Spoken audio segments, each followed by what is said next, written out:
My guest has been a financial advisor for over 16 years and has been helping collision shops specifically for over 6. Now, we've talked with a lot of financial advisors through the course of our years, and Matt does his financial advising very differently. I appreciate his strategy, and a lot of shops do really well with him. So I'm excited to bring him to you today so you can check out the way he does things because it might be a great fit for you and your shop. Stay tuned for more on today's episode of Body Bangin'. Welcome to Body Bangin', your podcast for all things body. Auto body, that is. And now, introducing Body Bangin's host, Mickey Woods of Mickey Woods Marketing. Mickey is a former auto collision center owner and is now a marketing and business development expert to shops across the globe.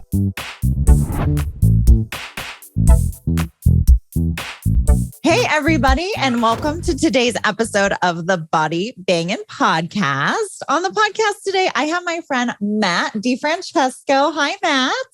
Hi, Mickey. How are you? Great. Thanks. So Awesome. If you guys don't know Matt, maybe you've seen him because he's been going to a lot of the conferences and finally now that we're out and about again.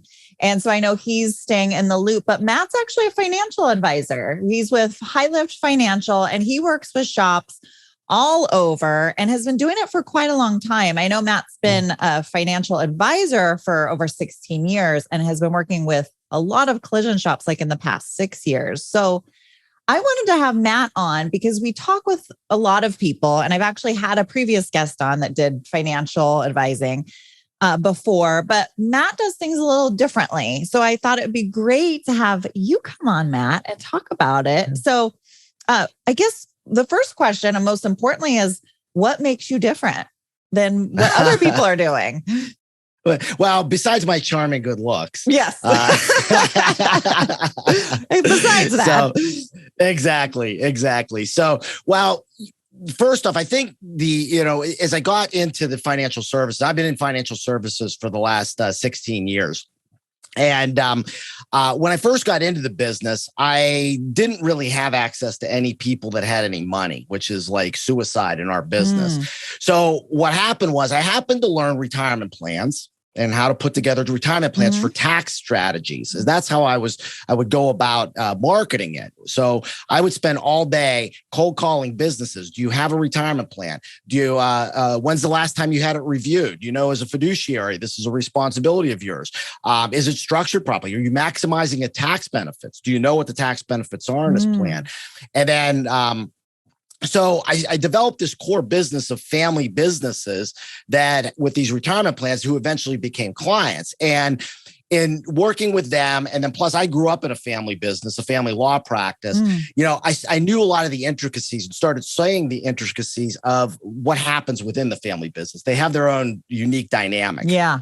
So that's basically when I started my firm. I started my firm actually 8 years ago. The core was about family businesses. And interesting story. I was actually on an airplane flying to a conference, and I met this couple on the plane. We started talking. He had a collision shop, and he asked, "Oh, do you do succession planning?" I'm like, "Well, yeah, I do." And I'm figuring it's your typical buy-sell agreements, key man insurance, that kind of stuff. Right. And he gave me his card. We talked, and it was actually, he was looking more. He had 2 sons that were in the business and wasn't sure if they could run the business and didn't know what direction to go. And he wanted to retire at some point, but he didn't know how this was going to happen. And so I started working with them on a very in-depth level. And so through that, I started meeting other collision shop owners. And that's really how the niche developed. And so about 2 years ago, I said, you know what? I like this group. I mean, they're down to earth. I've never been a country club guy. Okay. Yeah. And and I like, the people who are down to earth. They're grinders like me, but really just don't know what direction to go with their business. Right. So that's kind of how I got into the got into this niche with the collision shop owners. Right. Now, I think to answer your question, what makes me different? I think, a lot of times a lot of financials kind of come in and they're maybe trying to sell a product or trying to, it's almost like I call it the mudslinging form of planning, where it's like we're just looking for where a need may be and trying to find a solution for it. My process is a little different because what I like to do is come into the shop and do a value driver assessment with them. And what that is it's basically, it goes in and we do a questionnaire. It takes about an hour for us to do and identify what are the key issues within your business, and also where are you inclined to look from an exit planning strategy or a retirement planning strategy? Is it something, do you want to keep the family in the business? Okay. Well, if we do that, then what do we need to do? Do we need to provide additional training for the family members or maybe key people to be able to run the business? Right. Do we just want to exit outright? Then we can help to do that. And I think the second thing that makes me different is, I've developed this network. I know, I work with you, people like Laura Gay, Barrett Smith, who are experts in other areas. They're outside my area of expertise. I'll be the first to profess I'm not the expert in every area, but the one thing I am smart enough to figure out is where to get people to. And so I'm almost like that financial quarterback for them. Right. And it can help them to, get them to the right people and then help to coordinate the solution because I can speak the language. A lot of times these guys can't do it. Right. They talk to their CPAs and they're, I've had so many of them like, can you come to my CPA meeting? He talks over my head. Right. But I can talk the same language as a CPA and then translate it for the client. Right. So I think those two areas, identifying what the true drivers are, and then be able to help them put processes in place to do that. And then to be kind of that point of contact. So they're not trying to search for the answers. I can't tell you, we were talking about this earlier. Every day I'm getting a couple calls from clients saying, hey, I've got this problem. What should I do? Yeah. And I can get them either to this person or I can solve the problem for them. So I think that's really what differentiates me. Yeah. And I love the fact it's similar to how I operate my business with marketing is you come in, you really got to figure out what is the goal here? What is the desire here? And then creating a plan around that versus just a blanket for you looking at numbers. You don't know really what are the goal? What are you trying to achieve? I mean, really, you got to know. So I love the value driver report. Then you know where to drive. Isn't that the truth? Isn't that the truth? And I think, most of the guys that I run into, they're grinders, they're pushing cars through. That's what they're thinking about. And all of a sudden they get to be about my age and they kind of look up from under the hood and they go, holy crap, like, what am I going to do? Do I sell the business? Do my kids take it over? Right. Will they run it? They're going to run it to the ground. What am I going to do for income? Do I still want to be a part of the business? And so we can help them to identify these things. And it's really about, it's interesting. I always say my position is probably 10% financial planning and advising and 90% psychology because it's easy to put the financial picture is putting the pieces of the puzzle together, but it's getting into people's heads and hearts that's what's really going to drive them. And that's really what I want. That's what I'm passionate about is really helping people to identify what's truly important in their lives. And then how can we help them to accomplish it? Yeah. Oh, I love that. That gave me the goosebumps. Oh, thanks. Thanks. No, because it just resonates. It's so true. If your heart's not in it, then what the heck are we doing here? Exactly. Okay. So we talked about what differentiates you, Matt, from other financial advisors. So what's something that shops maybe should be doing or should be thinking about doing right now? Somebody listening right now, what's something that you would recommend that they start or do? Yeah. Wow. It's interesting. And I think this applies to most family businesses is that the family never really has a conversation about what they want their lives to look like, what their legacies want to be, what roles do they fill within this family vision that they have. And then how does the business fit into that? And, it's interesting. I remember one time having one of these meetings that I was running for a client and it was amazing because the wife came up to me after the meeting and she says, thank you for doing this because Jeff, the owner, his dad and uncles never allowed him to have any input. And so I think it's an important thing for everybody to get on the same page. So that's really the starting point. I think to have a family meeting.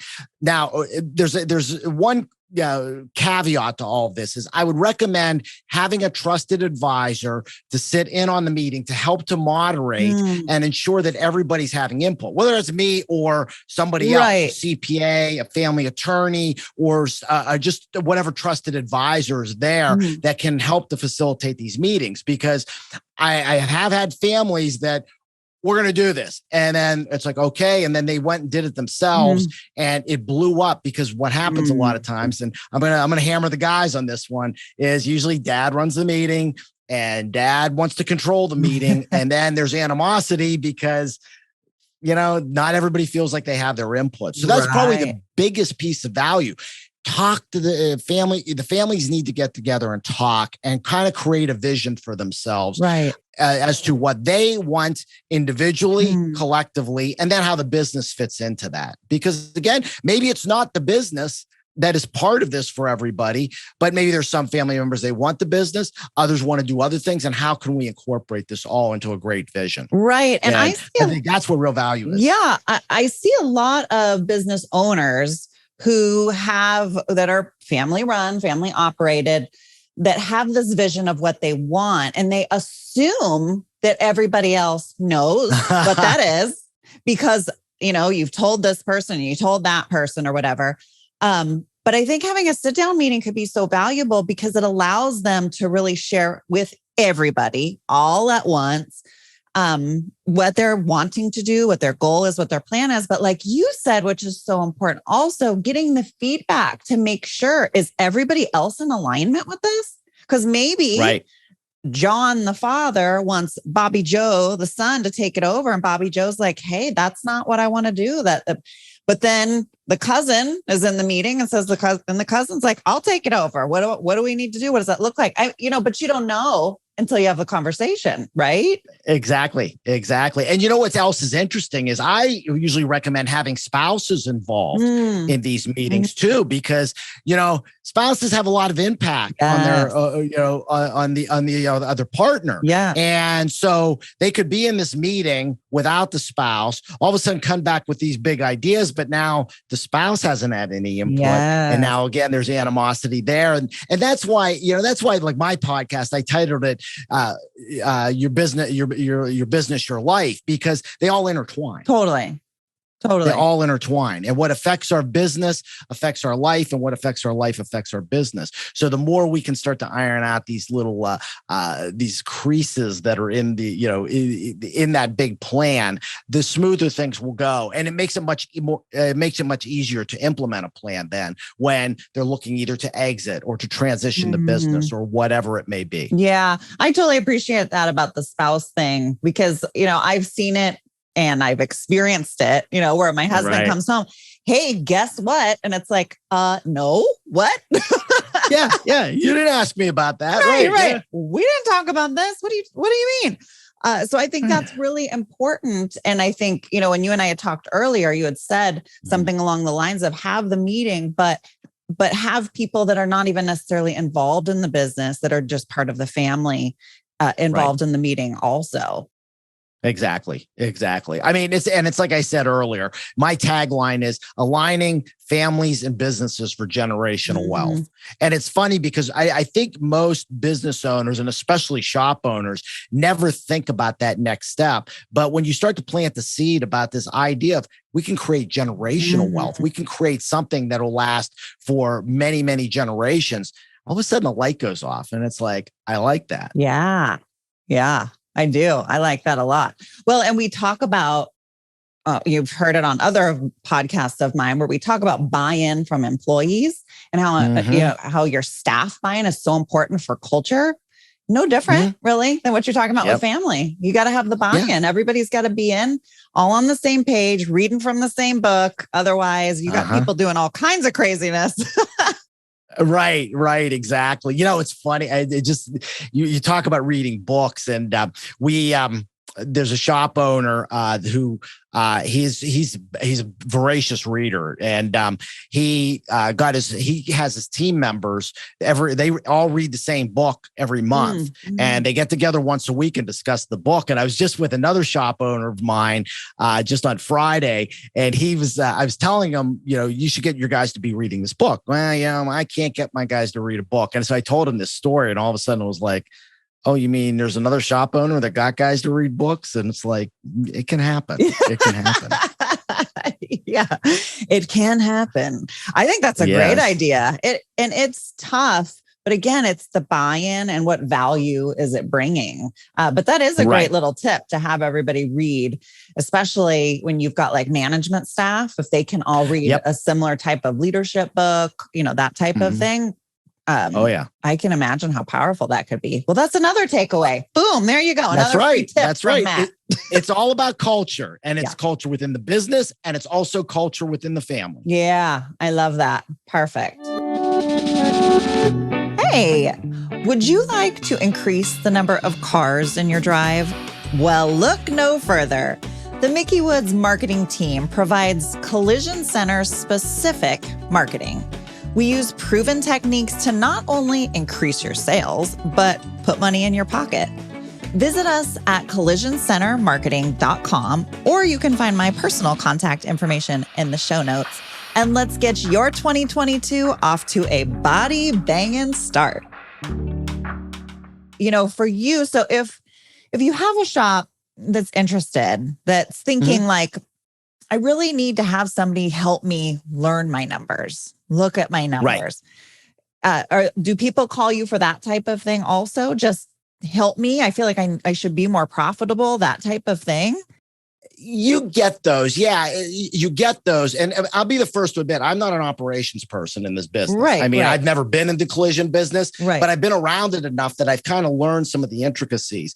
But that's, again, where we can help them. If it's usually doing the value driver report, we start to identify where the big issues are. So if it comes into the planning stage, okay, so we need to look at protections, risk management. We need to look at tax mitigation. That's a huge one for me. Yeah. I mean, that's, I told you from the beginning, putting retirement plans in place are great vehicles to be able to help mitigate taxes. And I see too many guys that I talk to that, we're going to build another location. Or I was just talking to a guy last week, we're putting a calibration center in. Why? Well, I need to take the depreciation. And I'm like, okay, so then after that, what do you do? Right. You don't have another option. What are you going to do? Build another one and keep trying to depreciate these things? Do you depreciate the hell out of them? Yeah.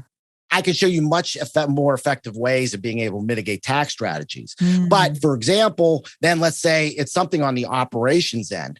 That's where I'll bring in somebody like a Laura, like a Barrett Smith, like some of the other true coaches out there that can help them on the operational end. Because I mean, I'll be the first to tell them that's not what I do. Right. But I'll get you to the person that can do that. And so it becomes a team effort, really, is how it works. Yeah.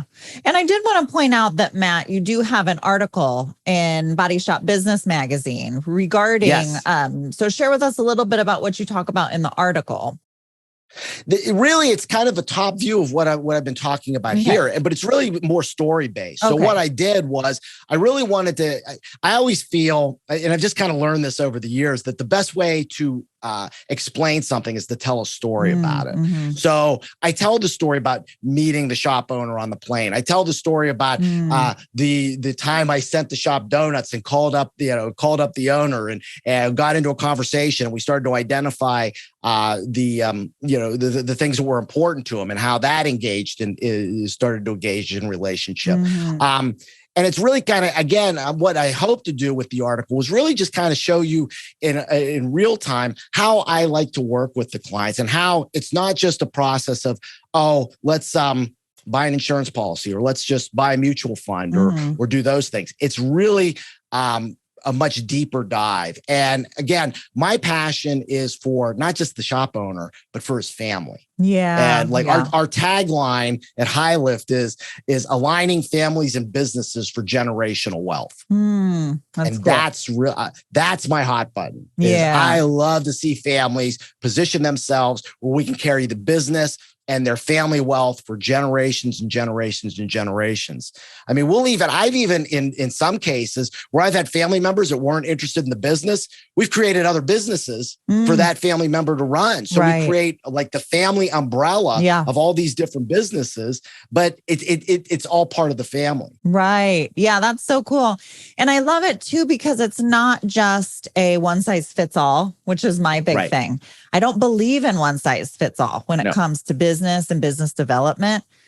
And the fact that you take the time to ask the hard-hitting questions to really get down to the core heart issues. And I think it really helps to expose what you're dealing with to then create the strategy on then how to maximize that for them. So let's say I'm a shop owner and I'm like, okay, this sounds great. I love what I'm hearing. I do have sons and daughters that I do want to pass this on to, and I'm not quite sure what that looks like. Just walk me through the process. I give you a call, and then what? Then what do we do? Okay. So the first thing I like to do is I like to do about a 20 to 30 minute intro call. And again, there's no charge to that, no cost, right? Where we just kind of talk, and I want to see, first off, are they serious? And also, is there synergy? Mm-hmm. So because I have basically 3 criteria that I have for clients. Mm-hmm. All right. First off, they got to be likable. They got to like me. I got to like them. Yeah. Okay. Yeah. If we don't like each other, there's no sense in going any further. Right. Okay. I feel you on that. Second, well, exactly. Right. Exactly. That's why we get along. So. Yes, that's right. So the second one is, are they coachable? And that's really a key one, because I meet a lot of clients and a lot of shop owners who, they want to solve their problem, but you can tell they're not going to listen to the advice. Right. And I guess I'm getting to a point in life that life's, you start to, I just lost a friend of mine. He's my age, he was actually a few years younger than me. And you start to realize life's too short. And do I really want to be pulling my hair out with people that don't want to listen to my advice? I mean, it's a waste of all of our times and the client's money. Right. I feel like I've actually fired clients because they weren't listening to my advice. And I told them, I said, look, I feel like I'm stealing from you. Yeah. Yeah. So, right. And then the third one is, are they profitable? They're willing to pay me. Yeah, true. I mean, that's just, this isn't a charity. I got 4 kids and a wife who likes nice things. Okay. Yeah. So, again, but those are really the 3 criteria. So we do the initial intro call. If the client then wants to take the next step, then I want to do a deeper dive evaluation. Mm-hmm. So we'll schedule a time to do that. And that's where we might sit down and look at the driver value assessment. Right. All right. And start to look at, first off, like, what do you have in place? What are the things that you're looking for? Where are the deficiencies that you see? All right. And usually what I do is I do charge $500 for that evaluation, but I do that for a reason. First off is I want to make sure that people are serious. Yeah. Okay. Yeah. Right. And second, there is a value that's to it, but the caveat is I can't put this in any of my disclosure material, but I promise it. I tell the client when I'm sitting there, look, if you come out here and say, I got absolutely no value out of this meeting, all right, this was a complete waste of my time, I'll give you your $500 back. It's like, right. I mean, you believe in yourself. I don't want bad feelings. Okay. Yeah. So, yeah. I appreciate that. Yeah. So now when you're going through that assessment with them, is that a form that you email over that they answer ahead of time and then you talk about it? Or is this like conversational? You're kind of asking questions and walking through it, making notes on your end? Yes. Okay. Yeah. It's pretty much, I'm walking them through it. Initially, it's with the main owner. So what I'll do then is, then after I get the results there, I'll talk about, all right, well, here's what I'm seeing. All right. And here's what I think we need to do. All right. And from there, they usually will engage me in what I call a project. And the project is really kind of taking that value report and starting to create actionable items out of it. So what I'll do, so for example, let's say I've got a shop owner who's got a partner. Okay. Then doing the deeper dive, I will then get with the partner and we'll do the value drivers report. We might even, if we've got spouses that are involved, do separate ones. Then I pull them all together in a meeting and we go over each other's answers. Now, we might identify like 18 different drivers. What I'm trying to find is where are the ones that are in common. Totally. And then we start voting on them, and we want to narrow this process down to we've got about 2, maybe a backup that we're going to work on over a 90-day period. Okay. Okay. Cool. And then that's the initial project that we work on. Okay. Okay. And then from there, if they want to continue forward, then they just put me on as retainer. And that's basically how I work. It's complete flat retainer. I usually bill it through the business so they can take the tax write-off on it. I'm very much aware of taxes. So that's kind of my, I don't like paying taxes. And there's an old saying that says if to evade is illegal, to avoid is legal. There you go. So we try to avoid. So I like that. I'm in California, so anything to avoid taxes.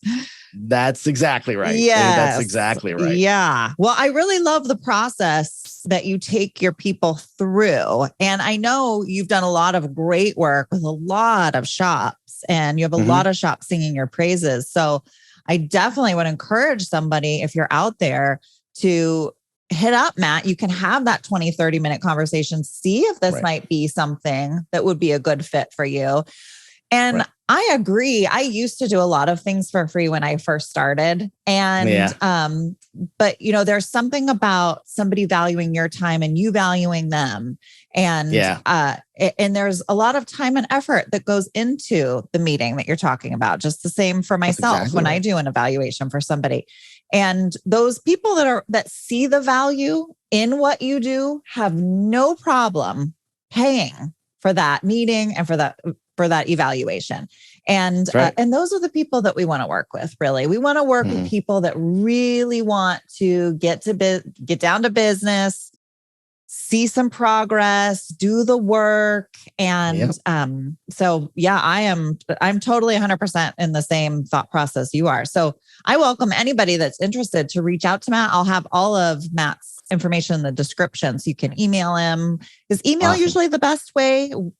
That's usually how I get a hold of you, but you tell me. Typically email is the best way because that comes directly to me. Yeah. Typically if you call, it goes to my staff. And again, it depends on where my schedule is. Right. But the worst case scenario is they always will, if I'm not available at that time, they always schedule a call back so that we can find a time on our calendars. It's about valuing people's time too. That's a big thing. Yeah, totally. So when you're going to these conferences, because I know you've been to a lot recently, what do you feel like, not being somebody really in the industry?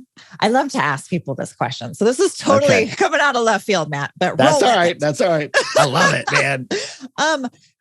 So you're not really used to being in the industry and, seeing all of the stuff, kind of the behind the scenes stuff of collision. Right. So what do you find most interesting when you go to these collision conferences and symposiums and that kind of stuff? The most interesting thing for me is how rapidly the technology is changing. Yeah. And how this business, I think, from my perception of it as an outsider, is it was really something that you kind of did business a certain way. And then all of a sudden now technology is like accelerating. Like we have to change quickly. Yeah. And I think it's important, like I don't need to be the expert in it, but I think it's important for me to recognize these things and have a general understanding, because that could be part of the succession plan. Yeah. If the kids are going to take over the business, I might have to start training them on how to think more entrepreneurially and how do we evolve this business? Yeah. Mom and dad were just, whatever car was coming in the door, they were pushing through. Maybe we have to start specializing. Maybe we can only do Euro luxury cars. Maybe we can only do, Teslas. Maybe we can only do, domestic trucks. Right.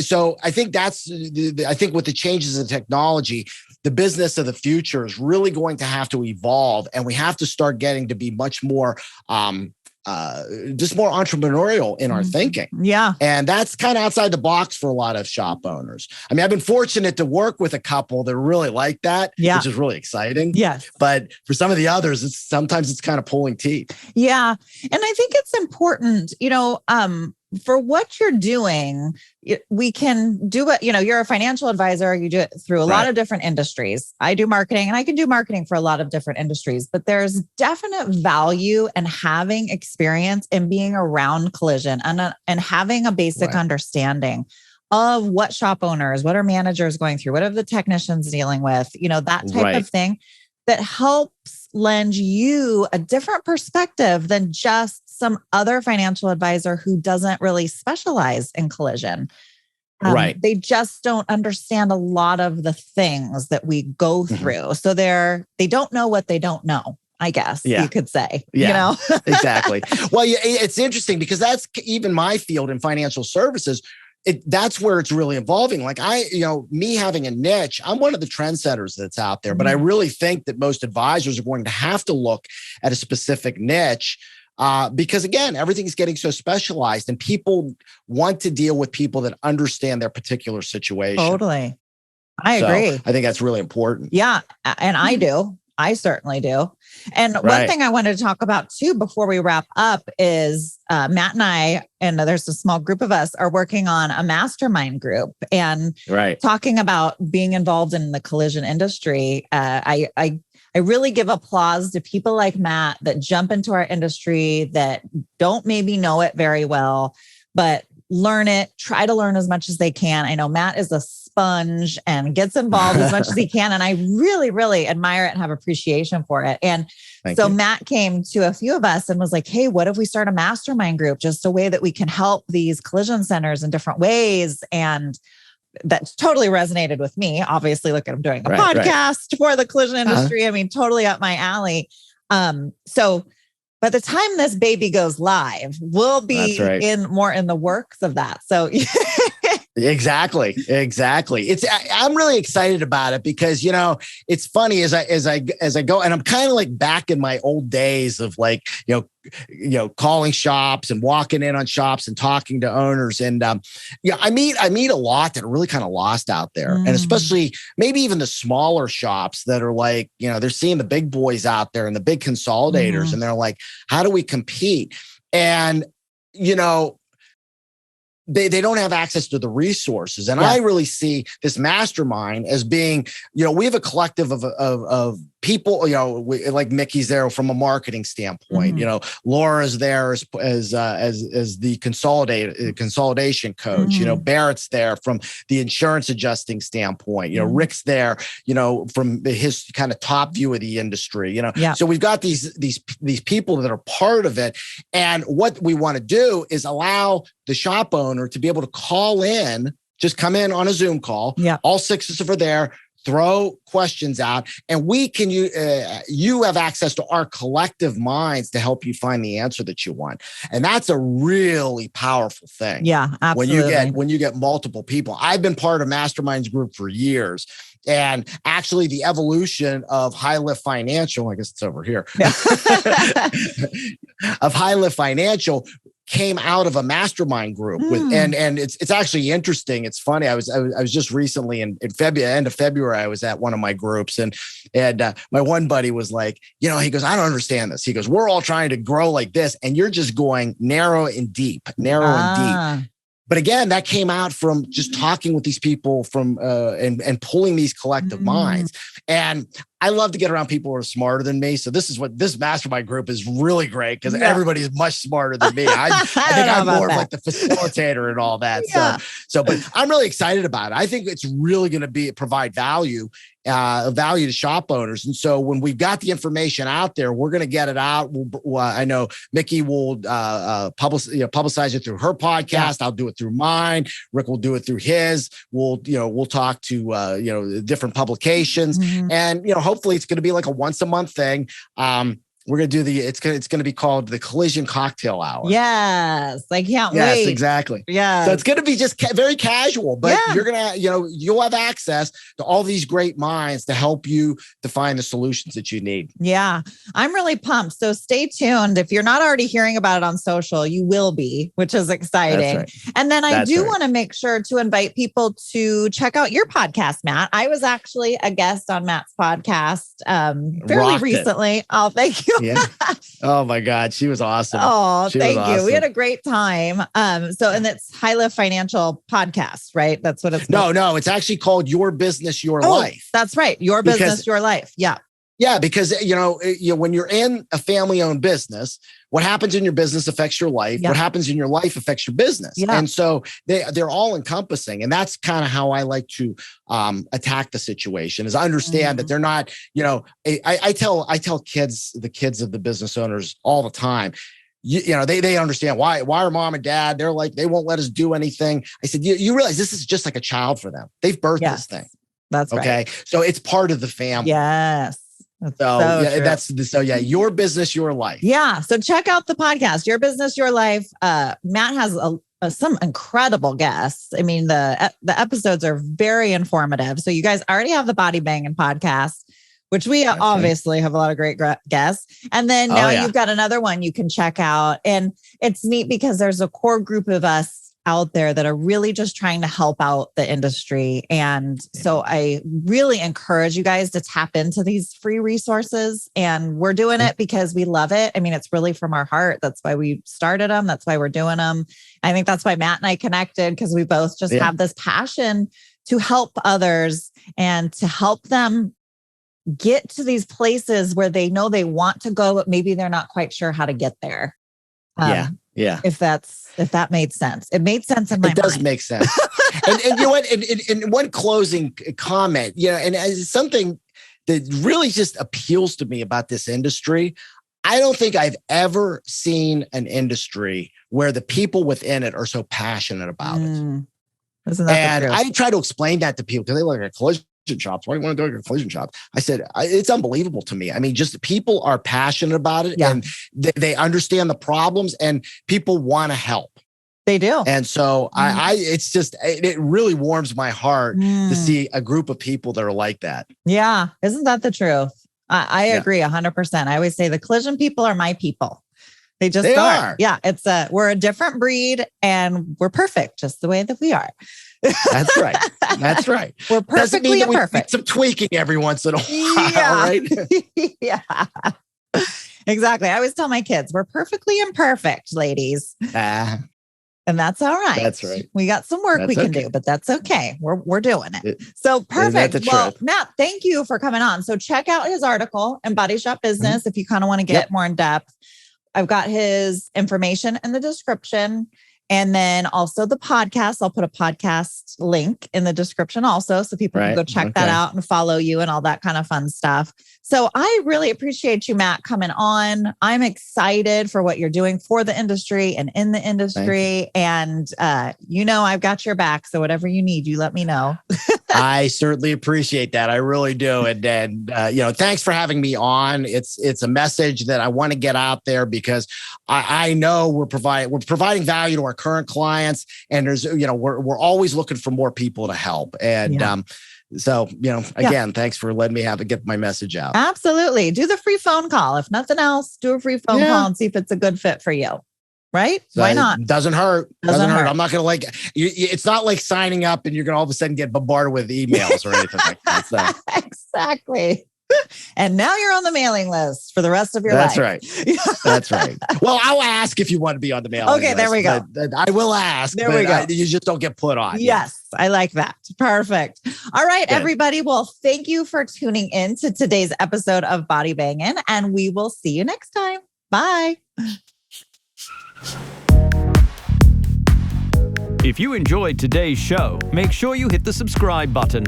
We have some incredible topics and guests coming your way you will not want to miss. If you are watching on YouTube and don't want to miss the latest and greatest, you'll want to hit the bell after subscribing, so you will get a pop-up each time a video podcast goes live. To our devoted fans, would you mind paying it forward and sharing this little gem with someone else you think may benefit from it? Much love from all of us here at Body Bangin', all things auto body.